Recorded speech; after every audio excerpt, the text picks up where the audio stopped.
फिर से प्रभु की महिमा के लिए गवाही को सुनने जा रहे हैं, क्योंकि जब हम गवाही देते हैं या गवाही सुनते हैं तो क्या होता है, उससे यीशु मसीह का जो नाम है वो महिमा पाता है। और हमारा विश्वास, जब हमें कोई बताता है कि मैं प्रभु की हजूरी में जब आया तो मेरे हालात इतने खराब थे, बुरे हालात थे, लेकिन प्रभु ने मेरे हालात को चेंज किया, मुझे चंगा किया, तो जब हम इन बातों को सुनते हैं तो क्या होता है, हमारा जो विश्वास है और भी प्रभु के ऊपर क्या होता है, बढ़ता है। तो जब हम गवाही सुनते हैं तो हमारा विश्वास जब प्रभु के ऊपर बढ़ता है, तो ध्यान से सुने इस समय के अंदर गवाहियों को, ताकि प्रभु हमारे विश्वास को बढ़ाए और हमारे विश्वास के अनुसार आज प्रभु हमारे जीवन में काम भी करे।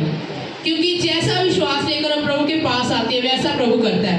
अगर हम ये सोच कर आए कि आज हमारे ऊपर प्रभु का हाथ आने जा रहा है अपनी बेटी के बीच में से, तो वो सच में यीशु मसीह का हाथ ही हमें टच करेगा। तो जैसा हम फेथ लेकर आए आज प्रभु के पास, जैसे विश्वास के साथ आए, वैसा प्रभु हमारे लिए करेंगे। तो ध्यान से सुने इस कामों को, ताकि और भी हमारा प्रभु के ऊपर फेथ बढ़े और हम अपने छुटकारे को, अपनी चंगाई को, अपनी गवाही को प्राप्त कर सकें। हालेलुया। ये बहन मनप्रीत है, उनकी जीवन की गवाही है। ये बहन बटाले से आई है और परमेश्वर इनके जीवन में बहुत बड़े काम को किया है। कुछ टाइम पहले जब इनका बेटा हुआ था बड़े ऑपरेशन के साथ, सिजेरियन के साथ, तो इनकी पेट में जो सिजेरियन हुआ था वहाँ पर जो स्टिचेस थे वो पूरे पक गए, तो उसके पस भर गई थी और 12-13 दिन लगातार वो पस भरी रही उसमें। और जैसे इनको पस ऋतुप्राणा मिस्ट्री के बारे में पता लगा, इनके सास ससुर चर्च में आए और उन्होंने जब यहाँ पर प्रार्थना हुई, फोन पर ही इनके लिए प्रार्थना की गई पास ऋतुप्राणा जी ने, तो उसके बाद वो पस बिल्कुल ठीक हो गई। उसके बाद कोई जख्म नहीं, कोई रेशा नहीं, बिल्कुल चंगा किया। बहुत बहुत धन्यवाद देते हैं।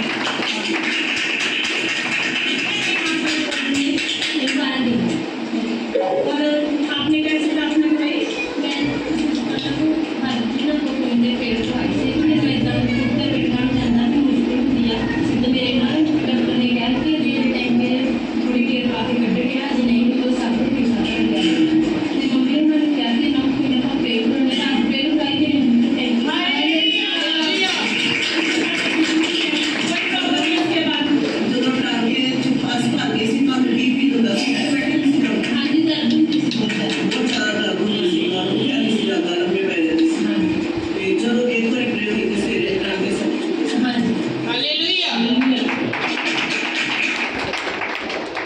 हालेलुया।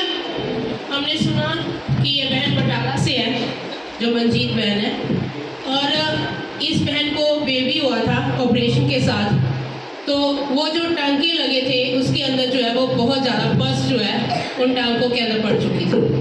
तकरीबन बता रहे 10-12 दिन हो चुके थे, वो लगातार जो है पस थी। सोच कर देखे क्या उन दिनों के अंदर ये डॉक्टर के पास नहीं गए होंगे, इन्होंने मेडिसिन नहीं करवाई होगी। और इतनी भयानक कहते मेरे को दर्द थी कि मैं बिस्तर पर थी, बिल्कुल मुझसे ना तो उठा जा रहा था ना बैठा जा रहा था। और कैसे हालात होंगे सोच कर देखो।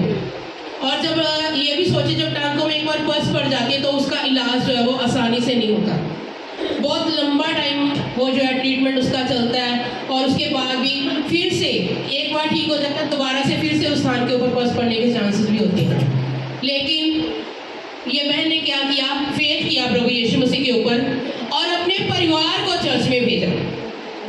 ये बहन तो चर्च में नहीं आ सकते थे क्योंकि इनका ऑपरेट हुआ था, आना मुश्किल था।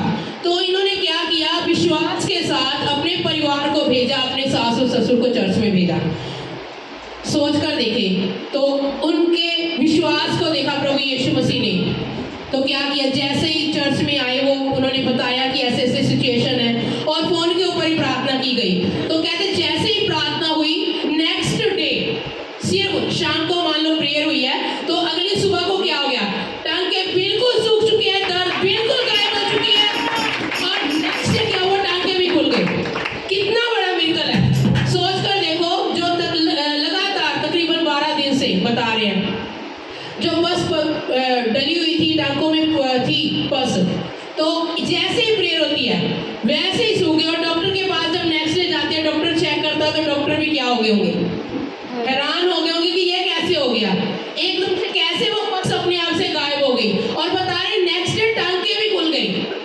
जब डॉक्टर ने ये देखा होगा कि अब टांकों में पस बिल्कुल खत्म हो चुकी है, तभी बोले। तो सोच कर देखे, बिल्कुल जैसे ही फोन के ऊपर प्रेयर हुई, वो क्या होगी, बस बिल्कुल खत्म हो गई। परमेश्वर ने चंगा किया, वो दर्द बिल्कुल गायब होगी। और ये अब चर्च में आकर ये गवाही दे रहे हैं।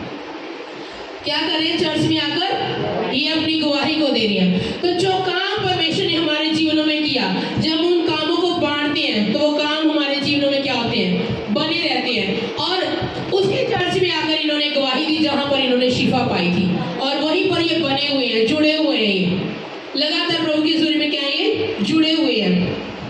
तो हमारा भी क्या फर्ज है, हमने क्या करना, जुड़े रहना। जब हम अपने अगुवे के साथ एकजुट होते हैं तो क्या होता है, हमें कुछ भी परमेश्वर से फिर मांगने की जरूरत नहीं पड़ती। अपने जैसे एक बच्चा होता है, अगर उसका हृदय माँ के साथ जुड़ा हुआ है तो क्या उसको कुछ भी अगर कुछ चाहिए, क्या कोई स्ट्रगल करना पड़ेगा उसको? बिल्कुल भी नहीं करना पड़ेगा। कौन करेगा उसके लिए स्ट्रगल? उसके पेरेंट्स को पता होगा कि मेरे बच्चे को इस समय के अंदर ये चीज चाहिए।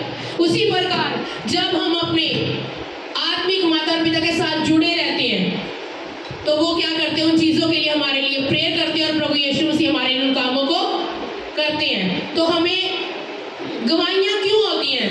ताकि हम उन चीजों, उन लोगों से सीख सकें कि इन्होंने क्या किया, कि हम भी वो करें, ताकि क्या हो, हम भी अपने जीवन में ऐसे ही कामों को प्राप्त कर सकें। जोरदार ताली के साथ हम परमेश्वर की महिमा